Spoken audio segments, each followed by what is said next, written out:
অন্তর্বর্তী সরকারের অধীনে সুষ্ঠু নির্বাচন হওয়া নিয়ে সংশয় প্রকাশ করেছেন বিএনপির স্থায়ী কমিটির সদস্য আমির খসরু মাহমুদ চৌধুরী।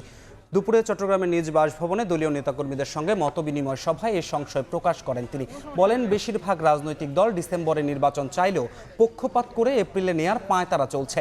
এটি গণতান্ত্রিক পরিবেশের জন্য গভীর সংকট তৈরি করবে বলে শঙ্কা জানান আমির খসরু। ডিসেম্বরের মধ্যে যেটা মতামত সৃষ্টি হয়েছে সেই মতামতের বাইরে গিয়ে এপ্রিল কেন, এটাই তো প্রশ্ন। যারা এটা প্রভাবিত করে সেই জায়গায় নিয়ে গেছে, তাহলে আগামী দিনে তারা এই সরকার তাদের প্রভাব মুক্ত থেকে নিরপেক্ষ নির্বাচন করতে পারবে, এই প্রশ্নটা এখন উঠে চলে আসছে। এটা একটা গভীর সংকট সৃষ্টি করতে পারে বাংলাদেশের রাজনীতিতে, এবং এটার উদ্দেশ্য নিয়ে যথেষ্ট প্রশ্ন ইতিমধ্যে চলে আসছে।